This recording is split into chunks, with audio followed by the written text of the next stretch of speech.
And now back to your regular programming. If you speak better to yourself. You showed up for probably the dumbest conversation we've ever had on this show. Let's have that smile again. Tell me how that happens. Physically should not happen.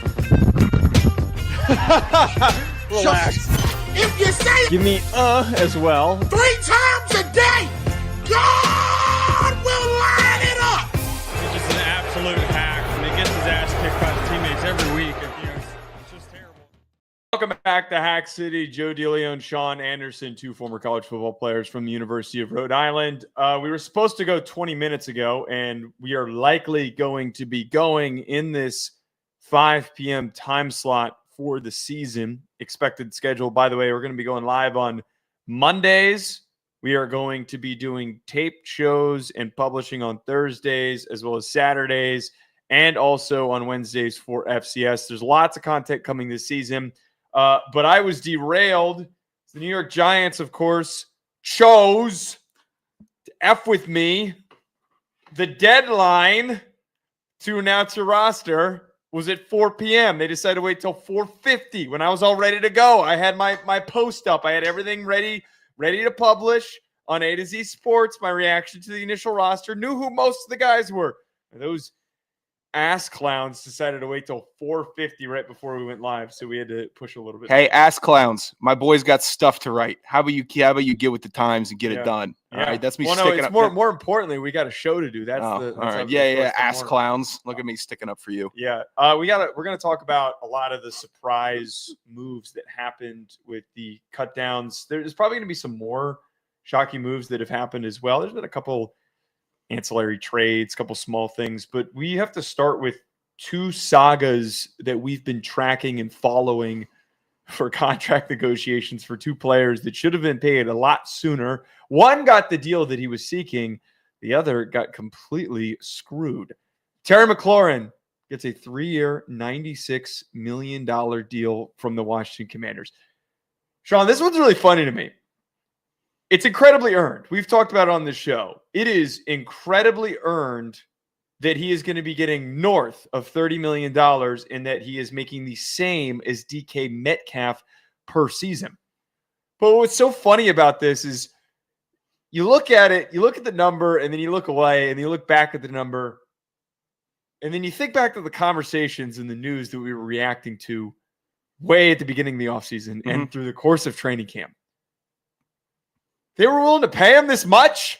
What was the holdup? Let's do it. There had to have been some sort of small piece of contract language or something. Maybe Terry was asking for $50 million a year or something crazy. This one not making sense to me. Not making a lot of sense. I feel like it was more Terry asking for more duration rather than more money. I think that. Well, wait. He's 30. He couldn't have expected to get more than. I think he's happy with 3, and everyone should be happy with 3. But if I'm 30 in the NFL and I haven't missed a game, I'm asking for 5 years because 5 years of employment is better than 35-year-old receiver. I understand. Find me but one. Look, if it took this baseball, long, man. If it took this long, that means he had to be asking for something. And the level of payment, he's getting paid as much as AJ Brown. He's in the ballpark of DK Metcalf. That's Terry's tier. That's where he sits at among the talent in the NFL. And I think the wide receiver payment average yearly is pretty reflective of the top tier of receivers. I would say 1 to 8 is pretty much how a lot of people would have 1 to 8. You might have some bias, throw somebody in there, but it's pretty good actually. So Terry's tier is solid. And if it took this long, he was asking for something they didn't want to give him. That's more time. And I think it's more time because they understand the situation they have with a young budding quarterback with that is going to be a possible Super Bowl winning quarterback. He at least has the caliber to get him there. So now you have 3 years to draft a Terry McLaurin successor. You have 3 years to draft the successors of the old vets on the team. You're setting your I love the path that I can see for Washington here of how they want their team built. Okay. Another year of the old guard, all the vets, Zach Ertz, Bobby Wagner. You got age everywhere. And then after this, scrap it. Get young.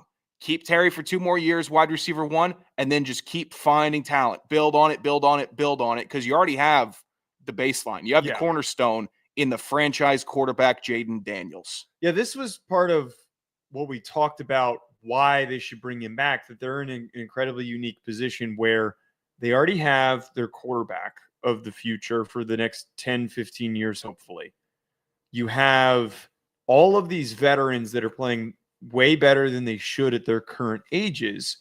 So you pay them to keep them around until they fall off of a cliff. And in the process, you start drafting and building up an arsenal. It's how the most successful teams in the NFL survive way past what their expiration date is supposed to be, is that they can just keep drafting at a high level and they move on from said vets.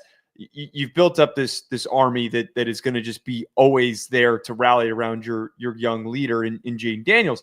But again, I'm coming back to, like, forget this. It makes sense. Everything you just said makes sense. Thank you. I'm very smart. I'm not saying what you just said. You are not smart. Okay. You are a below average intelligence. It's a bit individual. contradictory. Yeah, shut the fuck up. I say that of love, of course. I'm still just so perplexed by this, because you would think that this would have turned out like the Trey Hendrickson situation, where they can't agree to terms and then it's just a stubborn, all right, screw this, we'll agree to this deal that doesn't really help either side. Instead, they gave him the giant contract. This does at least signal to me that they're starting to realize that they can't operate in their same old ways. And I know that it's completely new ownership. It's a completely new front office. It's a completely new coaching staff. They're not operating like Dan Schneider did. They're not doing Schneider is the Nickelodeon gentleman. Yes, Snyder is the owner. I could give two shits about Dan Snyder, but they're not run by him anymore, where he was nickeling and diming and mismanaging everything. They have a chance to actually make veterans feel appreciated. And the way that you do that is by paying the one veteran on this team that has completely earned the chance to be appreciated. He's going to have 2 more good years in him, and then year 3, he's going to fall off of a cliff, and then you're going to be cutting him. Let's be real with ourselves here. It's possible. I don't think so. 33-year-old running backs don't last. How old was Julio when he fell off? His hamstring started getting nagging around 31, and then he started going from team to team. And it just takes one, though. Okay, if Julio's hamstring hadn't gone out, he'd still be playing, and he'd still be a top 30 receiver in the league. But we're all human. Terry, though, I don't think that you're the same type of. I think that Julio is a much better human than you are. Okay, in the world of technicalities, we are all still human. Julio Jones, I will agree with you, much better human than I. If my son eventually could be Julio Jones reincarnate, again, don't think that one's happening. Happiest father alive. The big man smiling, and I could go. Nothing to worry about. I'm not. If I had an army of Julio Jones, oh my God, I just love that man. If you have a child, which some of the women that you've been dating are all taller and athletic, so this is plausible. This is very plausible that you could suddenly produce some otherworldly athlete. He ain't gonna be fast. You don't know that. You don't know that. You don't know that for certain. I am as slow as they come, Joe. Yeah, how fast was Julio Jones's dad? To track that? You know what? If my dad and granddad's raced Julio Jones's dad and granddad's, I think it's a 4-0 sweep. I will, but okay. So back to what I was about to say, though. If you produced an all-pro caliber athlete as a child, which again, you're 6'6", you date mostly women that are 5'11" and up. It's very possible. If that happens, I will allow you to full speed open field tackle me at the age of, whatever, when we're 60, 65. I will allow for that to happen. What do you mean you'll allow for it to happen? You'll be over there popping the blue balloon, and then you're getting tackled. What do you mean? Okay, you're not going to know if you have a child who's an all-pro. If I see blue, it's all-pro. I'm sorry. Oh, that's how that works? I don't get to choose it. I didn't choose it. I'm talking about when said child is announced as an all-pro in the NFL, when we're in our 70s or 60s, I will let you open field. If your kid's going to have an offer at 13. That kid's going to be richer than me at 15 with NIL, high school NIL. He's going to be running the house over me. I'll be destitute. I got to treat this kid good, or else he's going to be kicking me out of my own house. I'm not apartment, shack that I'll be living in. All right, we got to talk about the other deal that happened before we get to notable cuts. Trey Hendrickson, what the hell was happening with this? I was so pissed off the more times that I read about this deal. Trey Hendrickson signed basically a pay raise for this season that he's getting $30 million. $30 million. He's 30 years old. We've talked about the age implications. He's making significantly less than Myles Garrett and TJ Watt, who he's been equally as productive as over the last 2 seasons. This man had 17 and a half sacks last year. I believe it's 34 sacks in the last 2 years. He has been the epitome of consistency and dominance for the Bengals. Why did he cave? Why did he cave? He had all of the leverage. I find it incredibly hard to believe that there was no interest elsewhere in the NFL that somebody would have not traded for him. I don't understand this. Why would you sign up for this? If he gets hurt, he is effed. A 31-year-old coming off of an injury does not get a multi-year deal. He'll get a 1-year, $15 million deal if that happens and something goes wrong this season. It'll be a Bosa deal. It'll be a former premier. Yes. It'll be a former premier edge rusher discounted because of injury. He wasn't locked up long term. I hate that Bengals 1, Trey Hendrickson 0. Trey Hendrickson got cucked here. This is crazy. How do you do this? Agent done for. Secondary agent done for. Kick him out. You can't let the Cincinnati Bengals, a basement team or foundationally from their executive level, just do this to you. You can't be sitting here. I got a 1-year deal. Oh, they're paying me. Not really, buddy. And you're going to be on free agent next year. That sucks. How could the Bengals get over on him? I hate that. I hate the Bengals. So this is the thing that pisses me off about this whole thing is that we yelled about how cheap and shitty they are.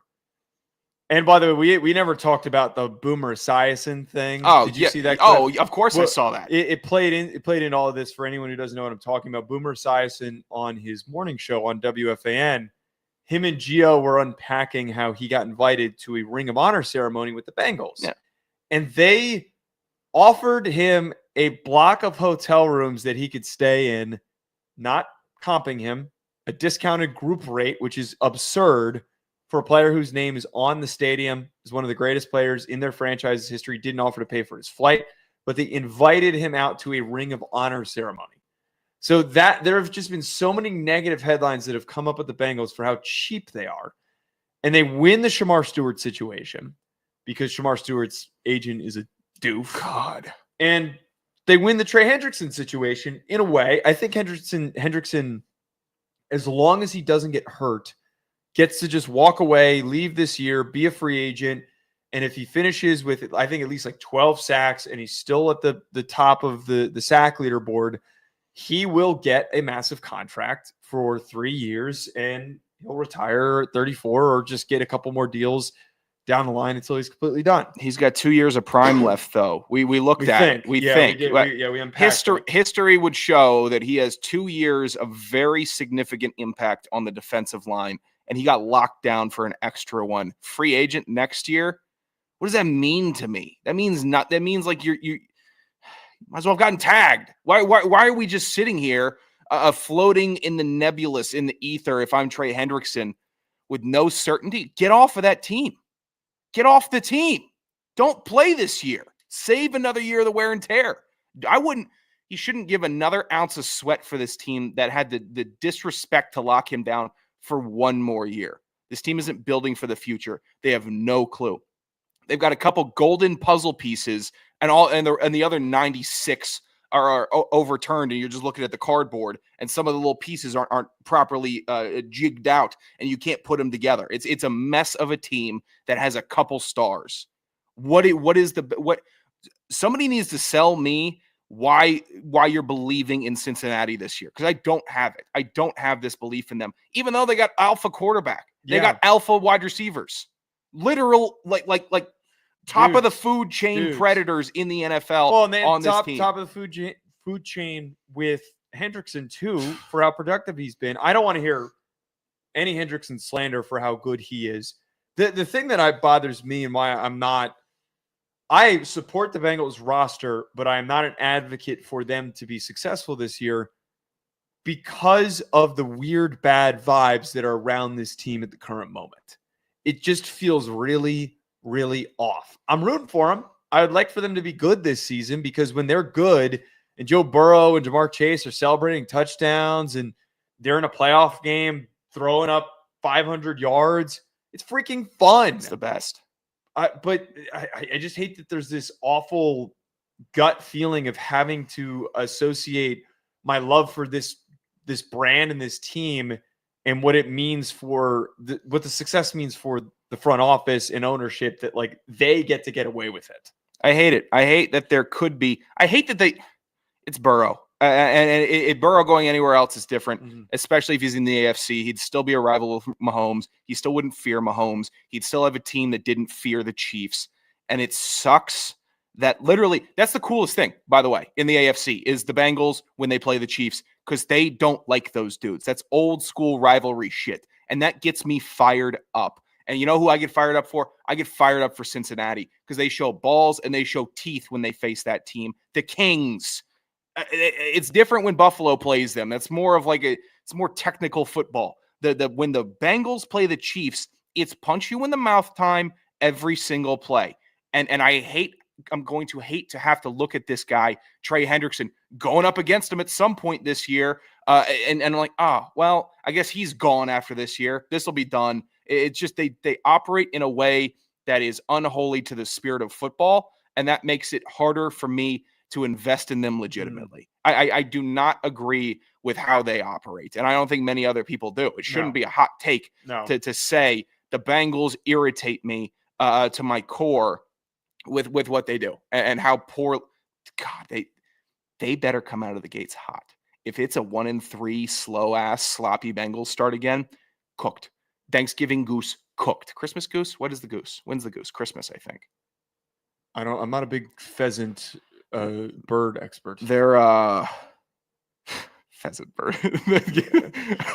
Now I don't even have the word. Yeah, their goose though will be fucking cooked. Everything up. All right. Folks are hopping in here to hear thoughts on the biggest names that were cut. There were quite a few. This is a surprising list of guys. And as if you're on the re-listen or the rewatch, I'm sure that we might have missed some players that were announced later on.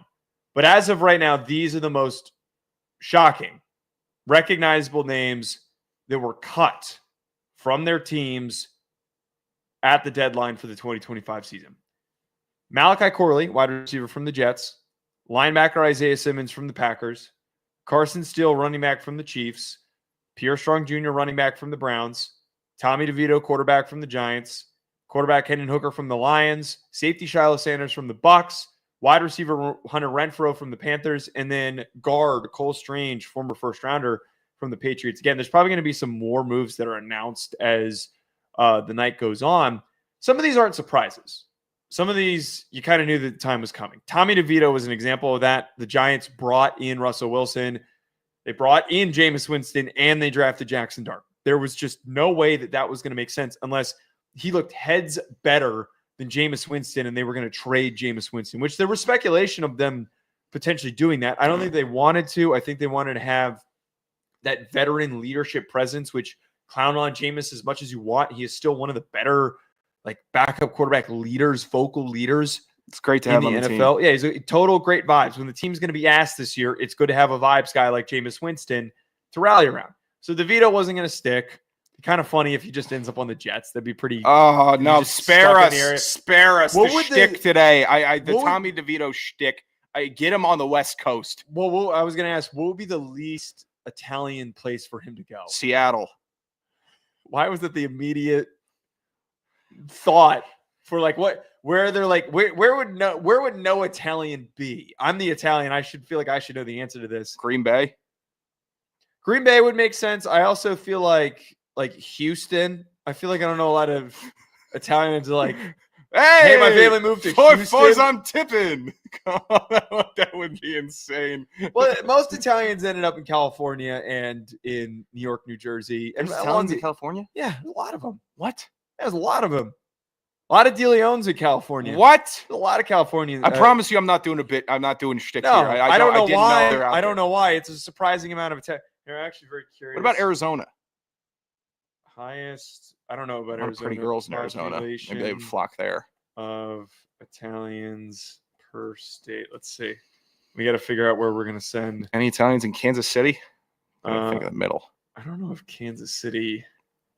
What about Denver? Highest total number, New York, California, Pennsylvania, New Jersey. Highest density, Rhode Island, Connecticut, New Jersey. What about lowest?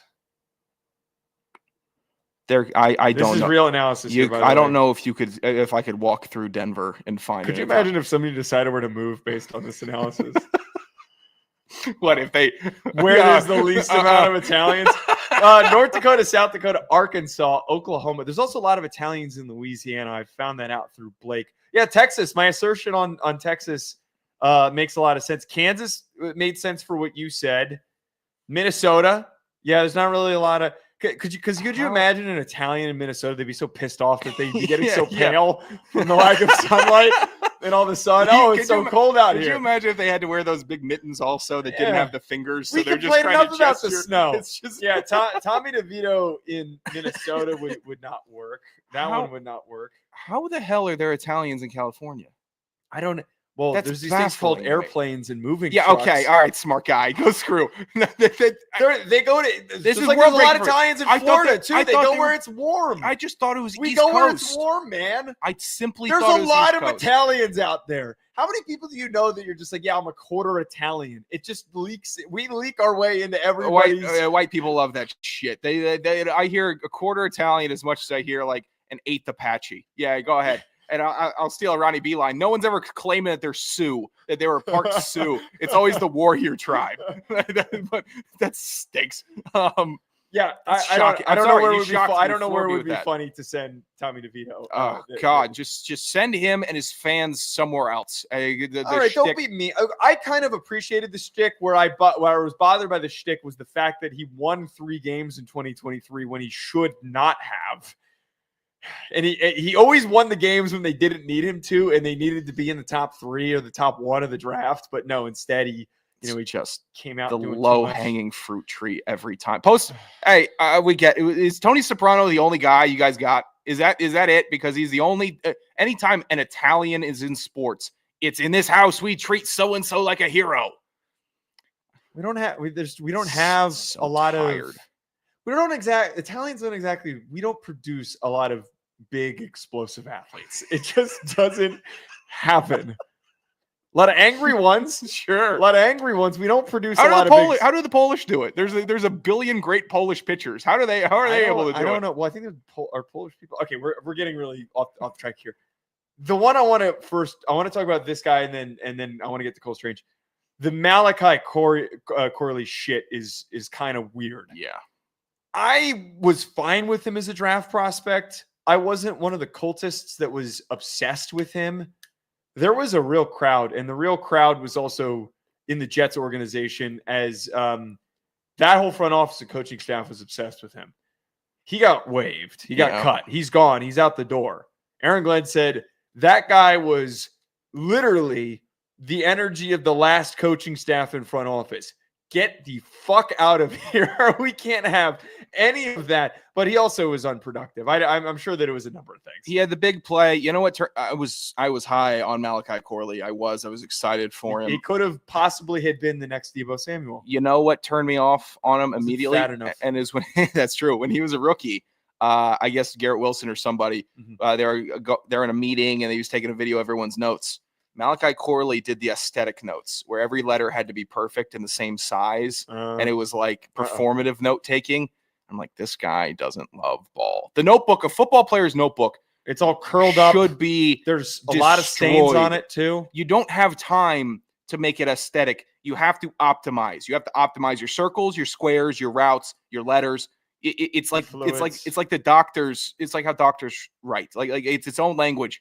And seeing that that brief photo of his page, I'm like, this guy doesn't have it. He is not football. And I don't know. We'll see what happens. He had a great punt return after the Aaron Rodgers injury. That was a great moment for him. Was that not Corley? That was Xavier Gipson. That was Xavier Gipson. What did Corley do SFA, then? great. Nothing. Oh, yeah. All right. He literally did nothing. Hence why he didn't make the roster. One that was disappointing, though, because we're FCS fans, former FCS players. Cole Strange getting cut from the Patriots was a bit of a sobering moment. Yeah. It was one of those ones where you see it and you're just like, man, I was rooting for that guy. There were some times where it sounded like he was doing well, and I just think that the problem was Didn't wear gloves. Well, yeah, he had no tape, no wrist tape, nothing. Just, Tiny forearms. Yeah, he had some weird forearms. He would have been perfect as a player if the expectation met what his talent was, and he was picked in like the third, fourth round. Yeah, the first round thing, it sunk him. Like that's crazy. Bill rushed that pick. Should not have picked him where he did. It was a really, really bad selection. And I think that's what makes cutting a guy like this easier. If he had been a third or a fourth round pick, I didn't think he was that abysmal that they're like, oh, we got to get rid of this guy. We got to get rid of him. It's just one of those things where a first rounder doesn't work. He's coming towards the end of his rookie deal. Let's just let him go find somewhere else to play. Yeah, the assumed value for Strange hurt him. I mean, just I don't know who to get. Just get Strange, and they get Strange. And that was a brief bad Belichick, but I didn't even register. That's how bad it was. Still have hope for him. The offensive line issue in the NFL will continue to be what it is until there's a renaissance of big boys in college that stick it out for 4 years at a program and grow and grow and grow, and stop trying to be sweet and flashy. Cole Strange, though, provides something that every team needs: depth. I would take a flyer out on Cole Strange happily for guard depth, for center depth, for interior offensive line depth, because by week 3, there's going to be 5 teams that need a guy. So just start doing it now. Do it right now during this week. Get them in your system, teach them the language, and then they can pick it up. Offensive linemen are smart enough where they can pick it up in a week, but maybe you get some chemistry going, let them learn, get comfortable, and work it. Say it like that? Because I'm a jackass. But getting him in a building, getting any offensive lineman in a building is important right now. Do not wait until the trade deadline or until your left tackle goes down to start scanning for tackles. Atlanta, make a big move. Make a big move quick. Because we're about to get it. What do we get? This week and then next week. It's on.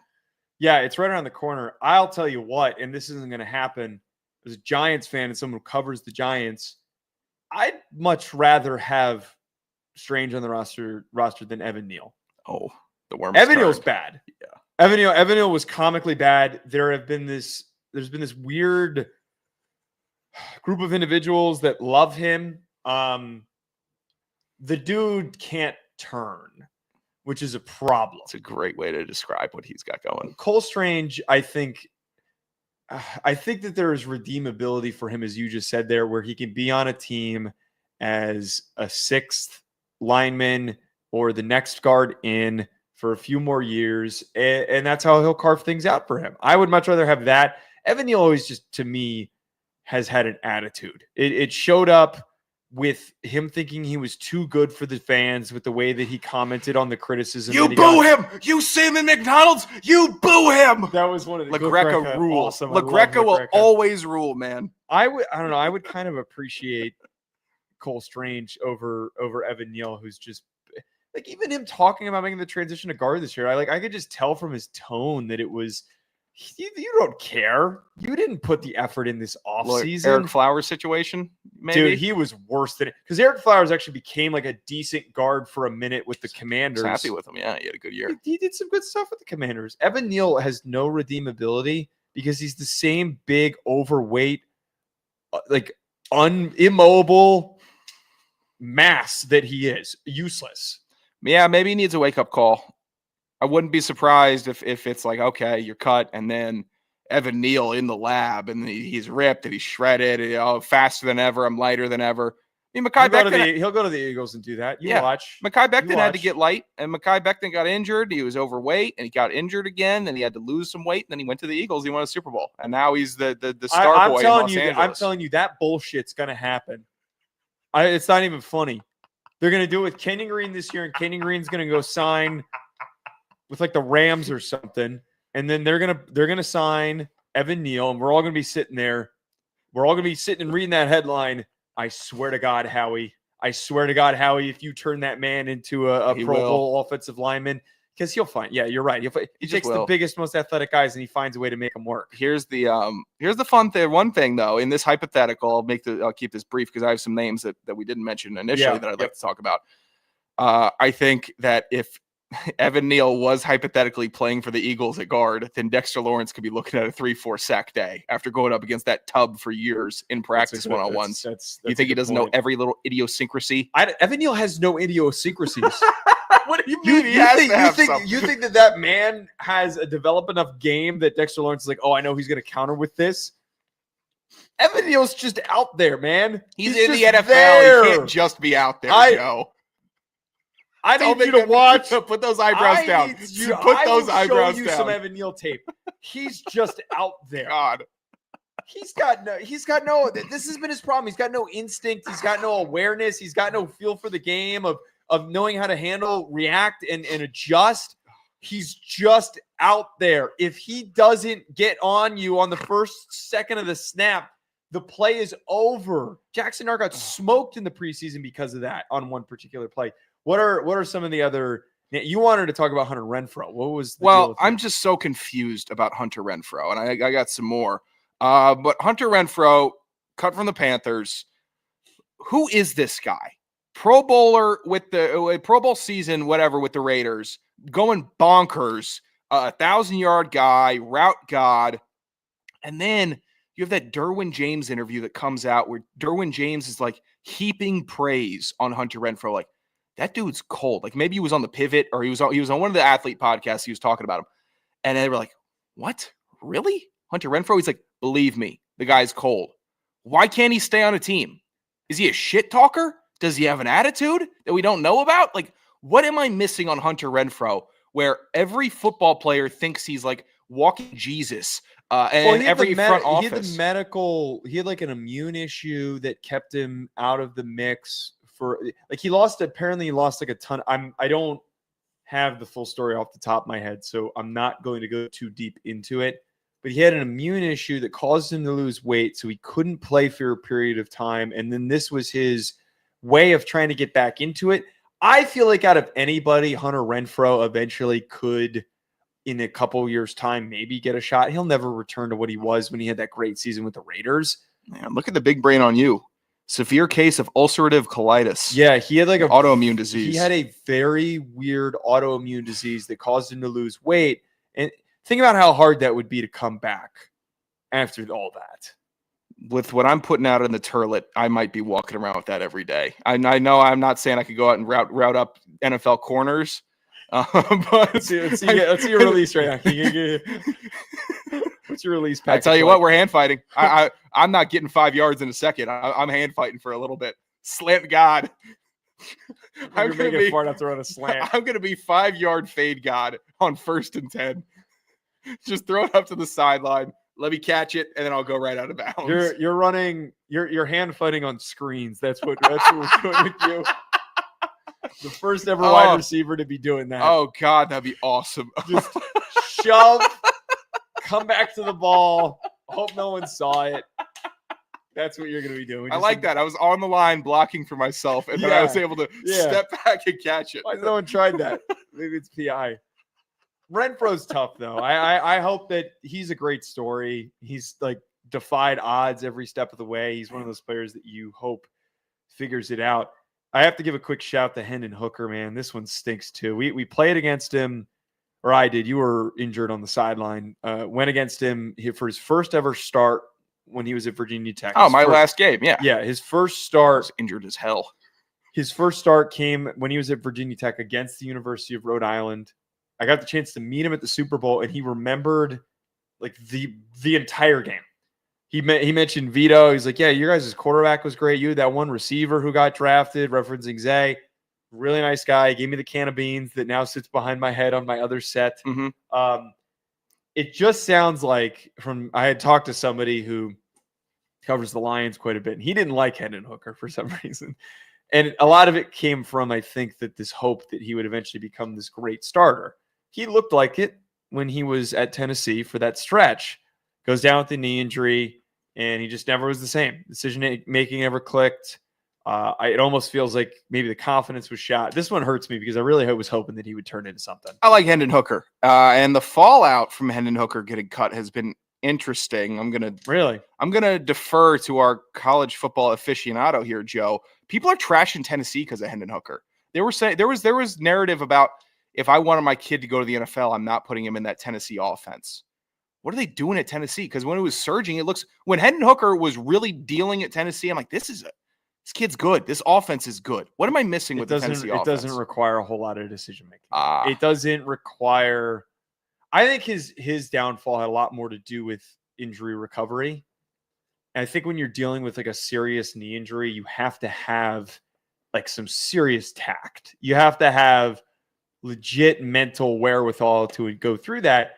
And there's a lot of athletes that their psyche just gets killed. He's not on the field. He's not playing. Mm-hmm. It's hard to really develop and improve when you're coming off all that. That's how I'm chalking it up. I don't think it has anything to do with the Heupel system. I think that I just know that the first good game that Nico has and the first bad game that Tennessee has, it's going to be like that happens. It's going to be wow. Looks like you made the right move. I'm just oh my god. I'm already pre-terrified of that. We have some contract news. Oh, I still got a couple more names if we want to stay on cut list here. Well, Matt Orzic signing a 3-year deal with the Packers, their starting long snapper, is important for us to address. All right, what are the other? Should have known. I should have known. List off the other quick names that you've got here before we get to the hackback. Xavier Restrepo cut from the Titans. Oh, I missed that one. Shocking to me. I thought that the buzz coming out of Tennessee for Restrepo. I know he's slow, but the buzz coming out of Tennessee this whole training camp, the preseason, was that him and Cam Ward's connection is great. He's been a fiery, explosive, not explosive speed wise, but a fiery, explosive wide receiver. Connection is solid. Shocked that they Tennessee's got no wide receivers. You can't keep the guy that Cam Ward played college ball with. Yeah. Well, I'm sure he'll be a practice squad guy, hopefully. Maybe. I'd put that guy on my kickoff team. I put him on my KOR team. He seems like a guy that likes playing football. I like this Xavier Restrepo kid. I hope he gets a shot. Desmond Ridder, cut from the Bengals. Shocked. I know that. Man, you hold too many grudges against these Atlanta quarterbacks that hurt your team. What is this? It's not Atlanta. I have no ill will towards Matt Schaub or Joey Harrington. I have no ill will towards Taylor Heineke. I have ill will towards the worst quarterback I've ever seen in my life, Desmond Ridder. Good luck, pal. Some people. You better start learning XFL, and then after XFL, you better start learning CFL. He ain't going to the XFL. And then when you start getting into that player control or that fan controlled football league. I'm calling plays. I'm calling plays. Is that still a thing? QB draw empty on 3rd and 1. No, I would troll the shit out of that. Just call QB kneel every single play until he's out of the back of the end zone. Yeah, that's now that I have a guy that might be going there, I'm starting to see the real benefit of this league. Willie Lampkin got cut. Dude, he wasn't gonna make the team. I like some of his reps, man. He was 5'10", firm hands. He was working with them. I liked him. I liked him a lot. We played with plenty of sawed-off centers. I know. It doesn't work. Just bummed me out. I really thought that his tape in the preseason was nice. It was nice, but I know backups he's going to feast. But I bet you he was getting dogged by Braden Fisk in practice. Willie Lampkin versus Desmond Watson board trill. Who wins? Desmond Watson cut. Bummer. Yeah. Big fella. Keep dropping weight. Someone posted if he gets to 370, someone will pick him back up. Do you think that he's pick 1 overall in the bouncer draft? Do you think that he is the number 1 overall pick for some bar in Tampa Bay? There's gonna call him up, son. We just drafted you. We're gonna need you to start tomorrow. There's it's not just bouncer. You could be professional security for an artist. Oh, if I owned a bar, I would legitimately call him up and I would get him a nice chair and I would just sit him outside the bar. Dude, that'd be sick. People taking pictures with him. Sometimes I pay him $120,000 a year to do that. Sometimes there's bouncers that I feel like I can try. Big fat oaf at the door that obviously you can say that because you are a former bouncer. There's guys that I can try. Yeah. There's bouncers that I can kind of like, that I'd be a better bouncer than you. Like there's a little bit of that in the back of my mind. Sometimes walking to a bar, not messing around Desmond Watson's bar, not doing it. He'll pick me up over his head, break my back over his knee. Look, man, Desmond Watson, just lose weight. Just get to 370. You'll be on a team. I wish we're going to get to the hackback after this, unless you have anybody else. I just want to say, the thing that bothered me about this, I wish he could lose some weight because it was so annoying seeing Dove Kleiman cover this. And you just see a new video every single day of him just like swinging the pad over his shoulder and just standing on the sideline. We all had in high school that one big fat kid who had an injury and wasn't ready to play. That was the vibe that I got from Desmond Watson, where you see him and he doesn't look very interested.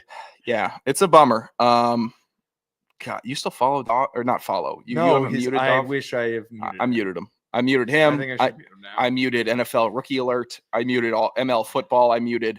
I'm not with the aggregate people. You gotta know that about me. Brain dead. Last one I had Marquez Valdez-Scantling. Excited. He got canned. Excited to see you playing for a different team in 6 weeks and scoring 2 touchdowns for no reason. He scored 2 touchdowns against Atlanta last year on the Saints. What the?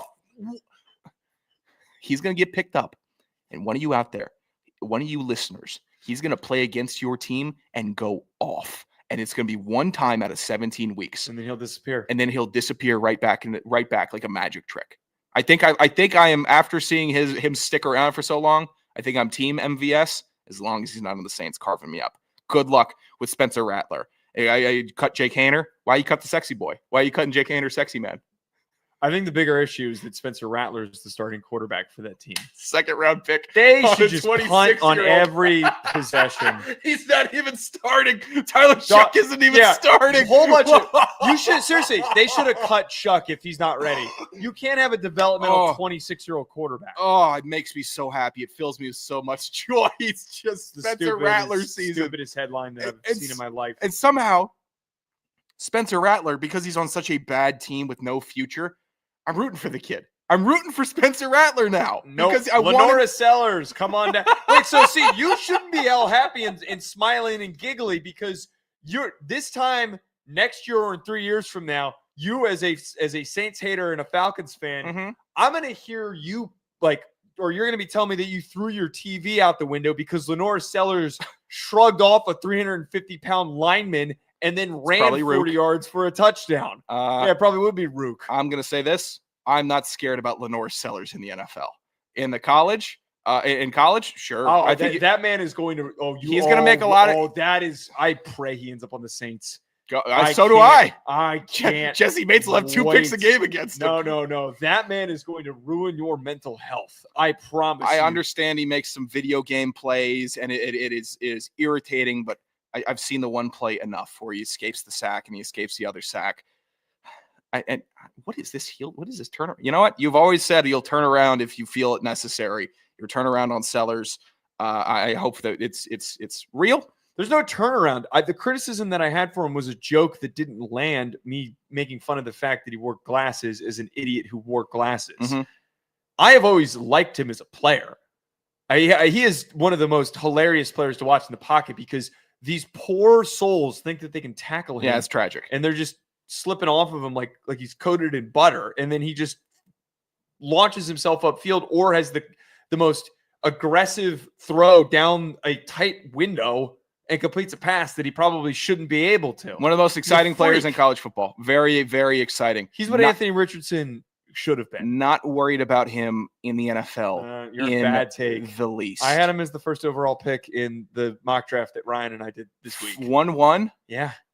Ask Ryan to learn you up on Lenore Sellers. I might take him over Klubnik. I'd take him over Aller. He's the best athlete. And he's got an actual year of playing time, unlike Richardson. Yeah.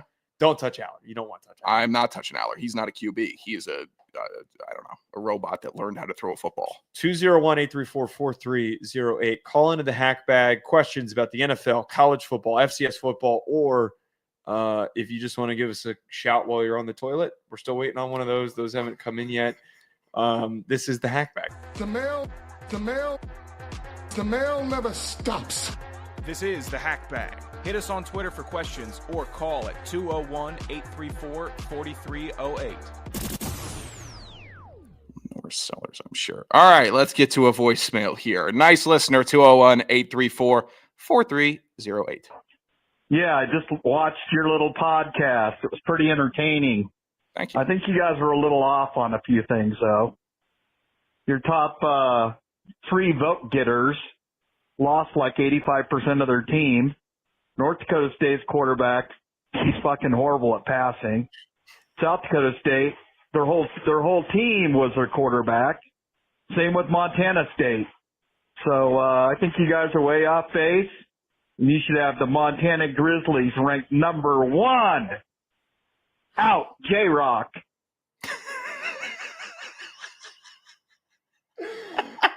Fucking sign off. Should we have saved that for the FCS show? Should we play that again on the FCS I would show? happily play it again on the FCS show. The sign off that he had. J-Rock. We're not low on Montana. I guess if you don't have, I'm trying to think who they could be. They're like Miami fans. Montana fans are like Miami fans. They're riding off of Old Glory. Every year's their year, and then something gets in the way. Something just gets in the way. Yeah. I'll take any sign off from a listener. I enjoy the personal sign off. I'm not low. We're not too high on North Dakota State, pal. You're not too high on South Dakota State or Montana State. It's too high on Incarnate Word. Well, that was definitely true. But the top 3 are the top 3. And until the top 3 do some shit like Incarnate Word did, they're going to stay up there, or unless we see some emergence of a first-round NFL dude on one of these other teams. Yeah. Other than that, they got the team, they got the culture, they got the history, they have the now. Montana, wait to see what happens with Ayat. Excited for him, see if he got better from last year. I hope he did. Let's talk about this more on the FCS. Let's play that at the end of the FCS show because I want to actually unpack that because I don't know if the audience on the NFL channel might be as excited about it. But thank you for playing that though. Regardless, what do we got next? Oh, let's hear from a gentleman that was doing some day drinking. Good day, gentlemen. Good evening. Oh no, I'm just doing a little bit of day drinking. When I do my best thinking, some of my best ideas come up when I'm day drinking. Oh my Agreed. God, Imagine Sean's probably like got one of those flasks under his desk, pulls it up, Right from the bottle, pal. pulls a swig, maybe 2, probably 3. Yeah. Is this the one that you said you couldn't play? Yeah, I was doing some of my best thinking, and I was like, you know what? Those guys need to have some sort of Twitter poll or something like that, some sort of voting contest. What is actually better on your show? Your FBS content, your FCS content, Joe shit that he says, Sean shit that he says, or my stuff. Oh my God, that rank was pretty not where high I on thought that, that he was so. going with this. Anyways, yeah, Or my stuff. put it up, man. Let's see what it's got going on. And I'll continue to get some day drinking going. What are your thoughts on day drinking? Thanks, Rack. And we'll talk to you later. Thanks for calling in, Rack. Unconfirmed whether or not it is Rack or not. It's going to be Rack when we show up. I'm going to need a name for this guy if we're going to put you on a poll, sir. I'm calling him Rack. Joe is going to call you Rack. I will not call you Rack until you give yourself some I type ain't- of descriptor, some name, because I'm not going to call you Idaho guy. We're about to meet 1,000 of those people. So I need something for you. So we're calling him Rack. The way that I thought he was asking this, like, oh, what's more popular? The FCS content is the most popular, obviously. We want to branch out because we want to be able to. We can't do FCS content year round, full time. It does well enough in season, but not well enough that we can just continuously do it. We want to expand the show. We want to cover all levels of football because we love football, which is why we separated the channels. We've separated the show a little bit. It's become a little bit more unique. So that was kind of how I started to listen into this. But he does bring up a point. I'm not agreeing with him that his calls are why people show up. But I have noticed in the past, the mailbags tend to do surprisingly well because a lot of people want to hear themselves talk. They want to hear their questions. I want more questions from people. I love hearing their questions. Buddy, I whose name we don't have. I know that you've got deranged friends. I know that you're not the only deranged friend. You're probably the most sane. Yeah, you're probably the most normal. Encourage those deranged friends to also call in. From the toilet. Yeah, from the toilet. We want as many unhinged calls as possible. The more people who call, if we are getting 5-6 phone calls a week, we can just do a separate mailbag show. We might have to, in order to make the time worth it, we might have to like put that on behind memberships or put it on a paywall. We've talked about doing that. We've talked also about doing Persian debate episodes behind a membership if we decided to expand that way, which basically just means we revisit any discussions that we didn't agree on or that needed relitigation, or maybe stuff that wasn't on the show that needed relitigation, that we would do multiple drinks deep. Yeah. I do want to do that. I'm excited for the Persian debates. When possible, the Persian debate Anthony Richardson conversation will break this table in half. I'm not Oh, ready for that. oh no! Come on. Did we have any other questions? Otherwise, I had something that I wanted to pitch that I needed some analysis on. I'd love to hear your pitch. Okay, so it occurred to me, as I mentioned on the last show, I am now newly single. The last two girlfriends that I had were very anti-tattoo. They were very adamant about the fact that I can't get a tattoo, and I've communicated to you before that I've wanted to get one, and I've opted not to get one because of the overly fake preppy girls that I was dating. Uh-huh. Am I too old at 27 to get a tattoo right now? Because it dawned on me, and I'm like, hey, that was the only thing holding me back. I still want to get one. Was that like 22, 23-year-old decision? Is 27 too old for me to be doing that? I think I got mine I think I got both of mine at 22.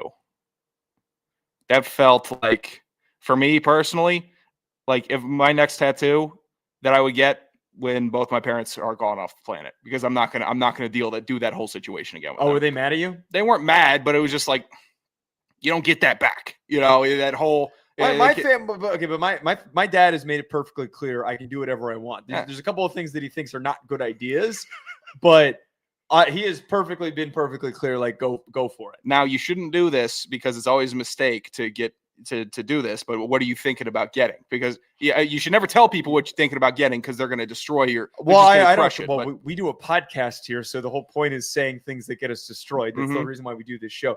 I've been racking my brain on this. So there's the dirtbag route where I do some sort of Italian flag or some sort of Irish flag.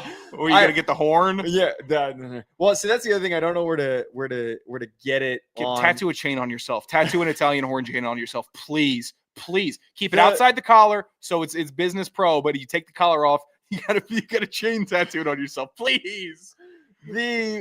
I'm not Italian looking enough to do the boot. I think that would be also really. You know why Italy's shaped like a boot? Why? Because they can't fit all that shit in a shoe. Fuck you. I thought about like maybe like a map of New Jersey, but that's also real dirtbaggy. I thought the simplest thing that I reverted back to that I always wanted originally was a lion, because that's what my last name means. The Lion, DeLeone. That was the thought, was some sort of maybe if I could find the DeLeone crest. Anamorph your face into a lion. Okay, just that's anamorph a great it, idea. just right in there. What if I did on my like full back tat, front facing lion, and then on the front side of my body is the back of the lion, and the tail is obviously my junk. That's nice. You're gonna work it all the way down. Yeah, what if I did that? Sure. That'd be a very, very short tail. Lost its tail. Yeah, it's like one of the herding dogs that gets it chopped. What if I did that? Oh, that would be tremendous. Why don't you get a D1 tattoo? You know, when a guy gets his first offer to Clemson or something, gets the whole arm done, then you can get your. Then what you am can I just do? Get a lion. I thought about like an anchor, like Rhode Island, like a Rhode anchor. Get the. I don't know if I'm at like Rhode Island. You got an interstate sign that you have by your like. No. If I was getting one for Virginia, it would be like a welcome to Virginia or I-95. It would be like a real douchebag thing. I'm kind of thinking I should either go full douchebag or I should try to be like really smart about this. It would be 4-leaf clover. Would be douchebag. It would be another douchebag would be Notre Dame logo pissing on something on USC. I am doing that. I am not. Those always make you laugh. If a grown man's willing to tattoo something pissing on something else on himself, I'm going to give him a little bit of credit there. Okay. Let me reframe this. Do a stat line. You should stat line. Do an Action Bronson stat line. Action Bronson has Barry Bonds' 2004 season, his stats tattooed on himself. 73 homers, whatever, 386 slug, so-and-so hits. Do a stat line. Do a sick one. Like your favorite season of all time for many athlete. Just do a stat line. You got to have other tattoos so it blends in well. I don't know who that would be. I could do Julio versus the Packers in the NFC Championship game. This is real 6'182". This is real lame.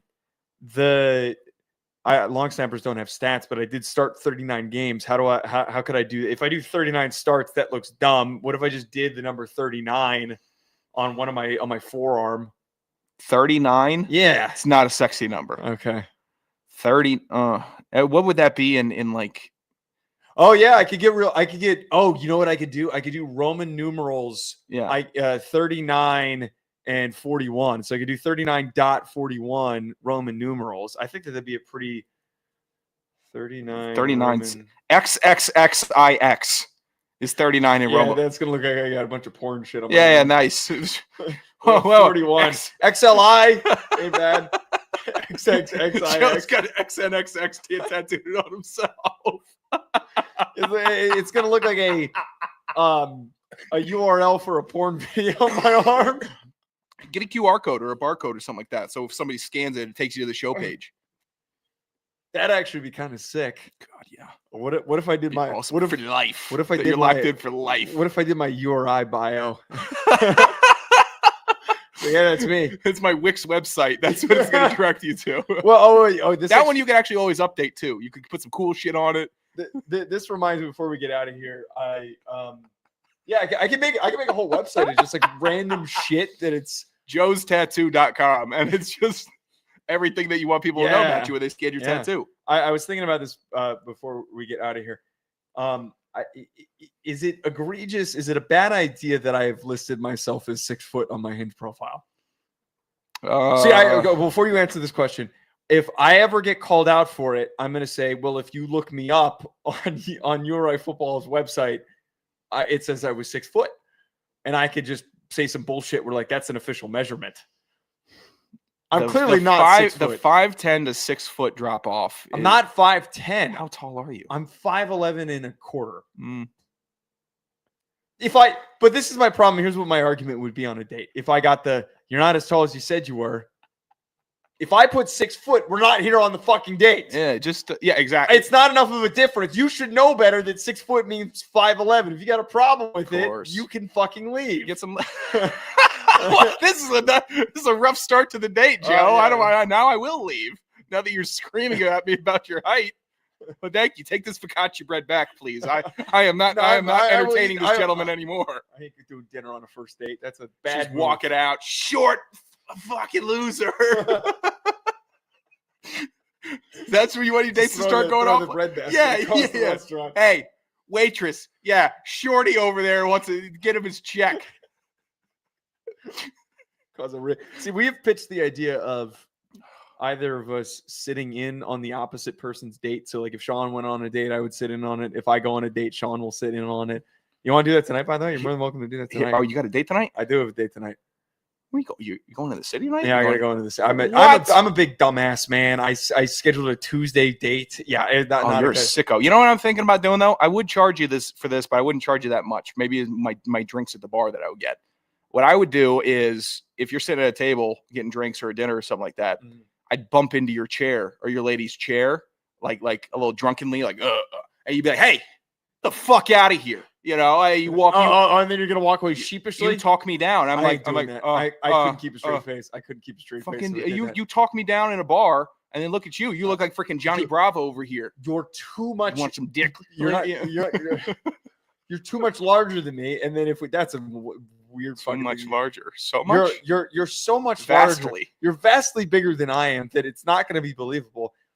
What if I gave you a comeback like what? And you're like, you heard me. I'm like. But here's the problem though. I could sell it. If there ends up being multiple dates thereafter, they're gonna be like, hey, aren't you if you make yourself too presentable, you're gonna be easily recognized as the big dumb idiot who bumped into us on the date. I could cut my hair.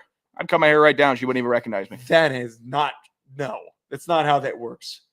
What if I'm in a suit?